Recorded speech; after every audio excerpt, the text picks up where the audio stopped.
Seorang wanita berprofesi sebagai pendamping para pejabat, mengetahui rahasia petinggi di Malaysia, yang akhirnya dibunuh dengan cara ditembak dan diledakkan. Bagaimana kisahnya? Saya Doni dari Bad Urban. Kisah-kisah horor, misteri, dan konspirasi dunia. Karena dunia selalu punya cerita.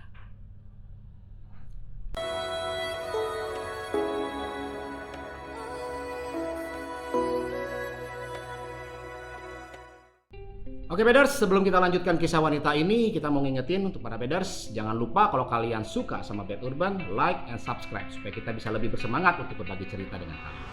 Jangan lupa juga untuk aktifkan notifikasi dengan cara klik loncengnya untuk kalian bisa mendapatkan update kisah-kisah horor, misteri, dan konspirasi dunia karena dunia selalu punya cerita. Bernama lengkap Altan Tuya Saribu, lahir dari Mongol 6 Mei 1978 dari seorang profesor psikologi dan dibesarkan di Rusia. Di usianya yang ke-12 dia mendapatkan kesempatan untuk belajar di Beijing dengan menguasai 5 bahasa Mongolian, Chinese, Russian, Inggris, dan Prancis. Wanita ini punya kesempatan untuk bekerja menjadi translator. Karena penampilannya yang menarik dan cantik, Altan Tuya juga bekerja sebagai model. Di samping pekerjaannya itu, di Hong Kong dia dikenal sebagai wanita pendamping para pejabat. Karena kemampuan dan pekerjaannya itu, di dalam sebuah acara internasional Diamond Convention di Hong Kong, dia itu di-booking oleh seorang analis pertahanan Malaysia. Dan dari pertemuan itu terjadilah percikan-percikan asmara di antara keduanya. Jalinan asmara ini sebetulnya boleh dikatakan terlarang karena si analis ini adalah seorang pria yang sudah berkeluarga. Tapi ya namanya seorang laki-laki pasti akan tergoda oleh entah bagaimana cerita kisah asmara mereka. Dikatakan kisah asmara yang terjadi di antara mereka ini berlangsung cukup lama. Mana lagi dikabarkan Altan Tuya itu adalah seorang janda yang sudah pernah menikah 2 kali. Entah bagaimana ceritanya kisah asmara mereka ini, si analis ini mungkin dikatakan cukup terbuai dengan kecantikan Altan Tuya. Atau memang karena keahlian Altan Tuya, sampai-sampai si analis ini mengajak Altan Tuya untuk mendampinginya saat dia bersama dengan seorang petinggi Malaysia melakukan negosiasi pembelian kapal selam yang harganya cukup fantastis, yaitu 1 miliar euro. Dan dikatakan pertemuan itu berlangsung di Prancis. Dari hubungan antara Altan Tuya dan si analis ini, dia mendapatkan jaminan keuangan dari analis itu. Ya, mungkin bisa juga dikatakan sebagai jatah bulanan. Setelah hubungan ini berjalan cukup lama, akhirnya pada tahun 2006 analis ini secara mendadak memutuskan hubungannya dengan Altan Tuya. Tak mungkin karena dia bosan, atau mungkin karena tuntutan Altan Tuya dianggap semakin besar. Karena dikabarkan dari hubungan terlarang ini Altan Tuya mengandung bayi dari si analis ini. Kehidupan Altan Tuya yang sebagai model dan juga mungkin karena jatah bulanan itu cukup besar yang diberikan oleh si analis ini, maka pada saat si analis ini memutuskan hubungannya dengan Altan Tuya, pasti dia kelabakan.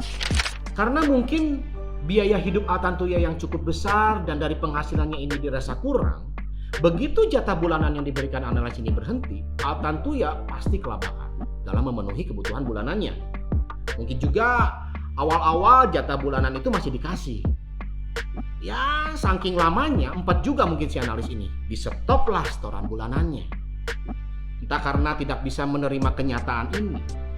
Akhirnya pada bulan Oktober 2006 dikatakan Altan Tuya beserta dengan teman dan sepupunya itu terbang, entah dari Hong Kong atau dari Mongol, terbang ke Malaysia untuk mendapatkan penjelasan atau meminta penjelasan kepada si analis. Ceritanya dia datang untuk menagih janji mungkin. Nahasnya ini menjadi perjalanan terakhirnya. Altan Tuya tidak bisa kembali ke kampung halamannya karena tubuhnya diledakkan oleh peledak yang biasa dipakai oleh militer. Diceritakan setelah terbang tuh mereka entah dari Hong Kong atau dari Mongol bertiga terbang ke Malaysia, dan sampai di Malaysia itu mereka menyewa seorang supir taksi yang juga mereka gunakan atau mereka bayar sebagai private investigator. Ya, semacam detektif swasta lah atau detektif pribadi. Tentunya menyewa sopir ini untuk mengetahui segala hal tentang si analis ini. Dari informasi-informasi yang diberikannya, tentunya tahu semua hal tentang si analis. Dari rumahnya, dari keluarganya, bahkan mungkin dari aktivitas kesehariannya.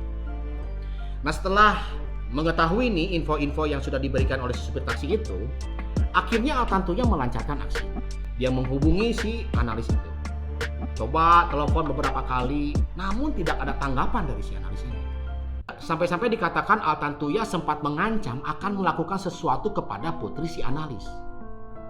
Karena ancaman ini, akhirnya si analis menyewa juga. Gak mau kalah sama si Altantuya. Dia menyewa seorang detektif untuk mengawasi gerak-gerik Altantuya. Termasuk diantaranya menjaga-jaga supaya tahu jika sewaktu-waktu Altantuya datang ke rumahnya. Ternyata betul. Pada tanggal 17 Oktober 2006, Altantuya datang ke rumah analis ini. Dia berteriak-teriak di depan, mungkin juga ngancam-ngancam kepada si analis. Berharap si analis ini akan muncul dan menemuinya untuk memberikan penjelasan, kenapa lo mutusin gua? Namun bukannya mendapatkan penjelasan dari analis, Altantuya malah dibawa ke kantor polisi. Si analis ini mungkin gak ketemu. Dia perintah lah, dia telepon lah mungkin ke kantor polisi. Ini ada yang ganggu nih. Ada seorang wanita seorang gila, bahkan mungkin seorang wanita gila yang mengganggu rumah gua. Datanglah polisi. Digiringlah si Altantuya ke kantor polisi. Di sana tuh mungkin terjadi penjelasan atau ya Altantuya mengatakan, saya lagi mau meminta pertanggungjawaban kepada kekasih saya. Nah, setelah mendengarkan penjelasan mungkin dari Altantuya, akhirnya polisi membebaskan dia. Dari kejadian itu, Altantuya melancarkan aksinya kembali dengan mengancam kepada si analis supaya si analis ini memberikan sejumlah uang yang cukup besar.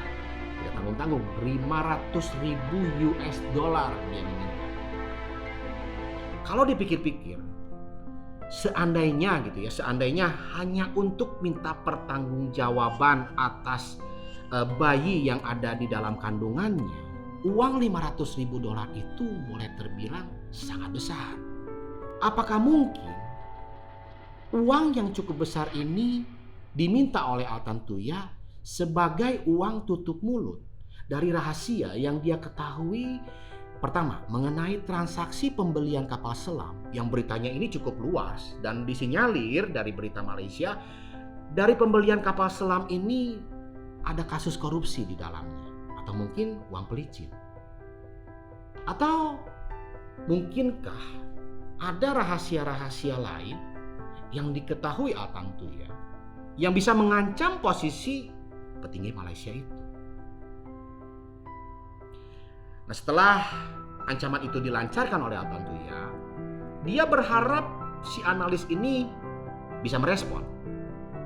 Namun setelah ditunggu-tunggu, Altantuya tidak mendapatkan kabar sama sekali dari si analis itu.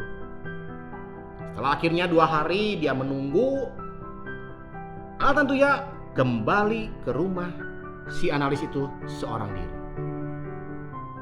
Nah, pada saat itu bukan polisi lagi yang datang ke Altantuya, tapi di sana Altantuya dihampiri oleh seorang inspektur yang menjabat pada waktu itu dan seorang kopral.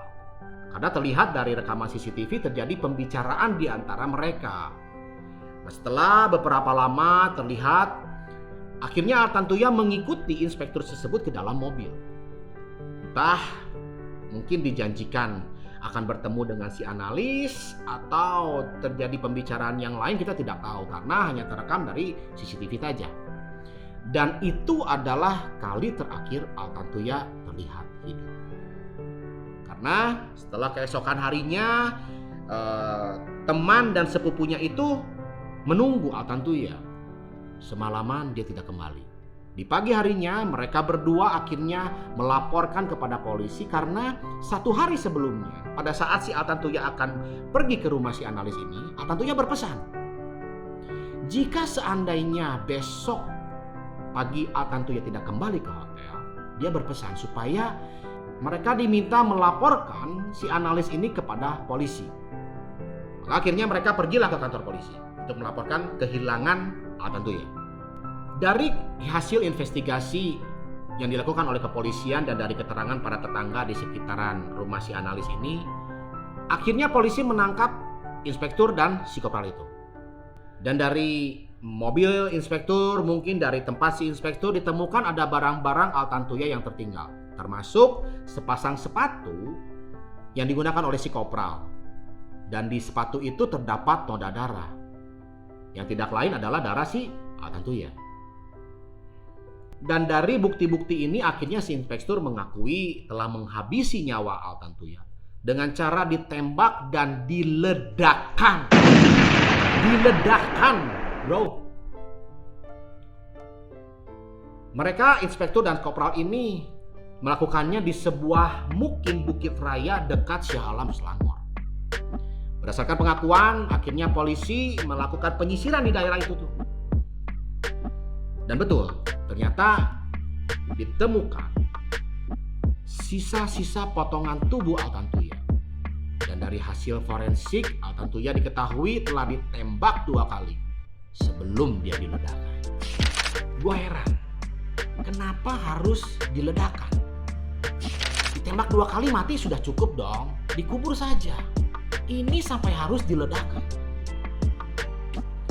Dari pengakuan si inspektur kenapa harus diledakkan, ternyata si inspektur ini mengatakan bahwa dia itu mendapatkan instruksi untuk melenyapkan nyawa Altantuya dengan cara diledakkan karena dianggap Altantuya ini adalah mata-mata yang bisa mengancam stabilitas keamanan negara. Pertanyaannya, siapa yang berani memberikan instruksi itu? Apakah si analis ataukah petinggi Malaysia itu? Dari teori-teori yang ada, teori pertama, si analis merasa terganggu dengan ancaman si Altantuya. Dan mungkin juga dia takut kalau hubungan keluarganya hancur. Maka dia memerintahkan untuk menghabisi si Altantuya. Tapi itu buat gua teori yang kurang masuk akal. Kalau hanya takut keluarganya jadi hancur, tembak saja cukup rasanya, nggak usah diledakkan.